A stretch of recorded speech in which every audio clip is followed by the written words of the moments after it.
Maravilha. Coronel, eu quero abordar um assunto com o senhor.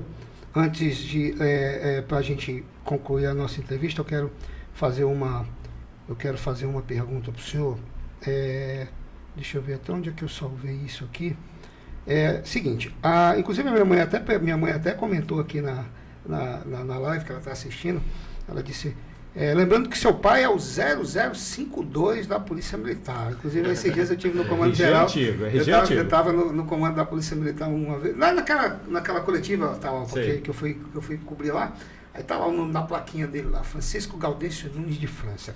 Vou fazer um comentário aqui, primeiramente, do que eu vivi na Polícia Militar enquanto criança. Por exemplo, o Atahualpa falou aqui que muitas vezes... a mãe deixava o filho no vizinho, muitas vezes o pai não tinha, porque o pai tinha que trabalhar, a mãe tinha que trabalhar. Eu, por exemplo, a minha mãe era funcionária pública, trabalhava ali naquele hospital distrital, que fica ali na Sobral, e o meu pai tinha que me levar para o Cefap, para o CSM, né? Então eu tinha que ficar lá. Teve até uma vez que eu, muito menino, minha mãe está aí viva para contar, fui brincar no esconde-esconde e me joguei dentro de um camburão cheio de pinche. O pai, na época, era sargento, pegou uns soldados novos que tinham por lá, ainda tinha aquele açude por lá, e disse, pega esse menino ali, leva ali para a beira do açude e tira esse pinche dele. Pai, foi pinche, meu irmão. Entrei dentro do camburão de pinche. Você tem ideia como não era fácil, não. Aí tinha, não sei se é da época de vocês também, aquele monte de pé de manga que a galera ia para lá, quando era período de manga que a gente ia para lá. Era a salvação dos alunos. Era a salvação, inclusive tinha até na época era o cemitério dos carros quebrados da polícia, né? Divisão de manutenção. Exatamente, tinha oficina, tinha tudo. Então eu convivi muito lá. E eu me lembro que a Polícia Militar sempre foi muito respeitada, desde aquela época, continua sendo. Claro que com o decorrer do tempo, os valores foram ficando um pouco para trás devido à evolução, devido a vários outros assuntos que eu não quero entrar em detalhe. Só que na época que eu me lembro, era aquelas F1000, era Fusca, era Brasília, era todos os carros bem antigos que a Polícia Militar tinha. Vamos dizer, não existia WhatsApp, não existia YouTube, não existia Facebook, Instagram, não existia nada. Era completamente diferente. A instituição da Polícia Militar, poucas pessoas conheciam de como em si era a sua doutrina, a sua forma dos respeitos entre oficiais, policiais. Até aí eu acredito que vocês têm a mesma linha de pensamento, né? Hoje, com a vinda do WhatsApp, eu observei que surgiu algumas figuras ilustres, né? Por exemplo, tem um tal de Monteiro, um youtuber bem conhecido no Rio de Janeiro, que muitas vezes coloca ao ridículo o seu superior, o seu oficial, colocando vídeos na internet, querendo intimidá-lo porque tem um grande número de seguidores, e aí aqueles seguidores alienados, que muitas vezes não conhecem o que é a corporação da Polícia Militar, acaba colocando a situação, a Maria vai com as outras, né? A maioria dessas pessoas. E eu tenho observado aqui, principalmente no Acre, que tem surgido também, e eu acredito que é um direito, porque a gente jamais pode cercear a liberdade de expressão de ninguém. Cada um tem um direito de se expressar, como nós estamos fazendo aqui, como as pessoas estão comentando e nós estamos debatendo, né? Só que eu, por exemplo, tenho dois perfis. Eu tenho o meu perfil que eu trabalho no site Notícias da Hora, e eu tenho o meu pessoal. Eu sou uma porra louca no meu perfil pessoal. Eu falo o que eu quero, digo o que eu quero, falo o meu pensamento. Já no jornal, eu me porto de outra forma, porque eu estou me portando como meu profissional. Muitas vezes eu não opino, muitas vezes eu não questiono, estou aqui para ouvir a pessoa. E eu tenho observado que há aparecido policiais militares que muitas vezes eles não sabem distinguir bem a rede social pessoal com o trabalho da instituição. E muitas vezes acaba se excedendo e expondo a corporação da Polícia Militar, né? Eu vou dar um exemplo bem claro, e aí eu quero que o senhor fique bem à vontade, se o senhor quiser responder ou não, tá, Coronel, e eu respeito isso. Por exemplo, nós temos uma cabo da PM, que ela desacatou um tenente, né? Ela foi presa no Comando Geral da Polícia Militar, e faz parte se enquadra dentro dessa crítica que eu estou fazendo de policiais que não sabem separar o profissional com a vida pessoal.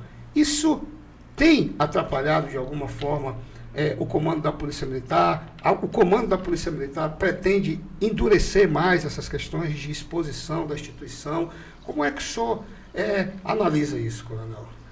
Bem, da forma mais profissional possível, né? Eu e o Atahualpa, para vir aqui, nós pedimos autorização do comandante-geral.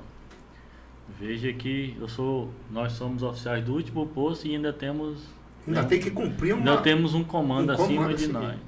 E a hierarquia que chama, né? A Polícia Militar é assim como todas as instituições públicas têm o poder disciplinar também.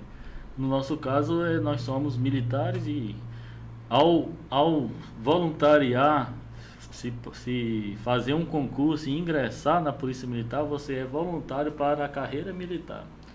E é só cumprir as regras, será bem, não terá problema nenhum.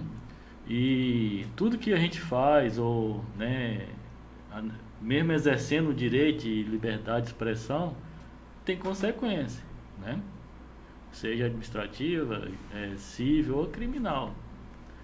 Se eu aqui usar desse espaço para desrespeitar o meu colega Atahualpa, eu estou cometendo um crime. Ou até mesmo outro que esteja assistindo, que esteja qualquer outro, né? Subordinado meu ou superior meu, eu estou cometendo um crime, que é crime militar, né? E transgressão disciplinar também. Então, assim, nós temos isso muito claro na nossa carreira. É uma opção nossa de ser policial militar, de ser agente público, né? E seguir essa carreira. Muitas pessoas ingressaram e ainda não descobriram, né? Porque, o porquê que está ali. Nós não precisamos de YouTube, nós não precisamos, né, de comentaristas esportivos, comentaristas políticos. Nós precisamos de policiais militares. É simples. Muito bem. Muito bem. Então, quer fazer alguma observação em relação a isso? Nós vivemos uma época em que as pessoas têm muito mais veículos de comunicação, né? Como você bem falou, as redes sociais hoje são que determinam uma série de coisas no universo atual. Valores principalmente. Valores individuais, mas nós resolvemos fazer o seguinte: todas as instituições têm regras. Inclusive tem instituições que têm regras muito mais severas do que a da Polícia Militar, diga-se de passagem. Instituições, eu digo aqui, privada, uma indústria, sim, são muito mais severas do que as nossas. Mas pensando nisso, o nosso comandante, devidamente assessorado, ele criou uma normativa, porque nós não tínhamos anteriormente, dizendo de que forma o policial militar ele pode se expressar sem atacar os preceitos. Nós temos a ética, nós temos as nossas normas de conduta moral que não podem ser atacadas. Como que não podem?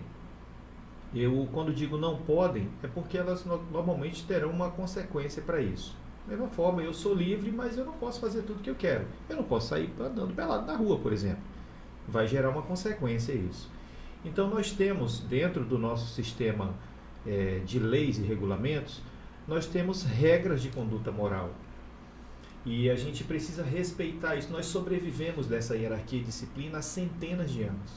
O basilar da instituição policial militar se chama hierarquia, é um pilar, e a disciplina é o outro pilar. Todas as pessoas são livres para dizer o que querem. Mas quando você vai falar da instituição policial militar, você precisa estar autorizado a falar disso com coerência. Isso aqui não é cercear a liberdade. Ele pode dizer, olha, eu não estou contente com isso ou com aquilo. Inclusive o local, a forma correta é com o comandante dele. Nós temos hoje uma administração extremamente moderna, que no passado isso não acontecia, mas hoje a gente recebe. Inclusive eu quero aqui enaltecer a figura do nosso soldado, do nosso cabo, do nosso sargento, porque são pessoas, são grandes profissionais que arriscam a vida diariamente.